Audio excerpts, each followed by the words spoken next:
एक महिला भक्त वृंदावन से बिहारी जी लेकर अपने घर आई और तभी बाहर से गोलू घर के अंदर आया और माँ से पूछता है कि माँ, यह कौन है? तो मैया ने बोला, ये भगवान है और ये ही हमारे मालिक हैं। अब तो घर में जब भी कोई नई चीज बनती तो सबसे पहले बिहारी जी को भोग लगता। पहले यह सब चीजें गोलू को सबसे पहले मिलती थीं। इससे गोलू बहुत चिढ़ने लगा और मन ही मन ठाकुर जी को कोसने लगा। एक दिन गोलू की माँ काम पर जाते समय बोली, गोलू, यमुना जी से मटके में जल भर कर लाना।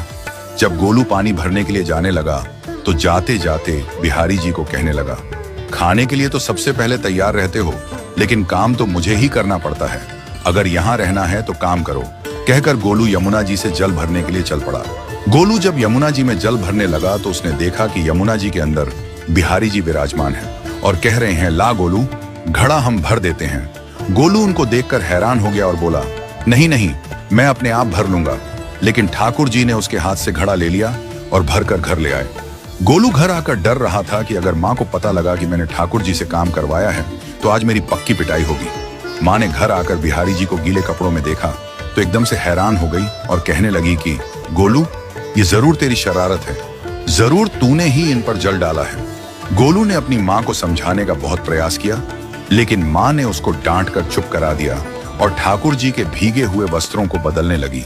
अगले दिन जब माँ ने गोलू को अनाज पिसवाने का काम दिया तो बिहारी जी फिर अनाज का कनस्तर ले आए और माँ को ठाकुर जी के वस्त्रों के ऊपर सूखा आटा पड़ा मिला। तो माँ ने फिर गोलू को डांटा कि तुझे पता नहीं कि ये हमारे भगवान हैं और तू भगवान के साथ शरारत करता है। आज तूने फिर इनके ऊपर आटा फेंका है। तो गोलू शपथ लेकर कहने लगा, नहीं माँ, मैंने कोई शरारत नहीं करी है। ये तो मेरे हाथ से गेहूं का कनस्तर लेकर खुद पिसवा कर आए हैं। गोलू की माँ आज बहुत गुस्सा हुई। अगले दिन फिर माँ बोली, बेटा गोलू, आज तुम्हारे बाबा बाहर गांव से वापस लौट आएंगे।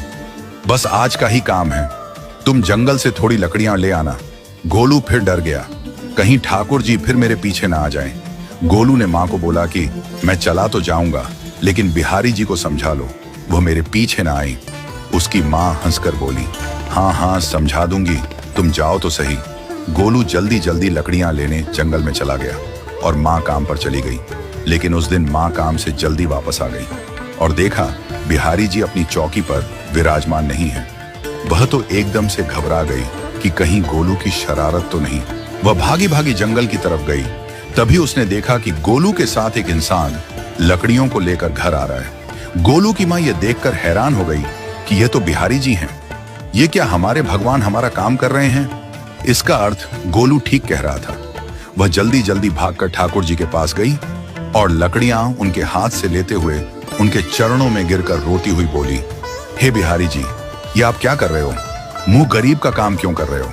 ठाकुर जी मुस्कुराते हुए बोले, हमें तो तेरे बेटे पर बहुत प्यार आता है। सब लोग हमें भगवान समझते हैं, लेकिन एक तेरा बेटा ही था जो हमको अपना मानता था। अपना मानकर वो हमें डांट भी देता था, हमारे साथ गुस्सा भी करता था, और जो हमें एक बार अपना मान लेता है तो हम उसके मान के लिए उसके ही हो जाते हैं।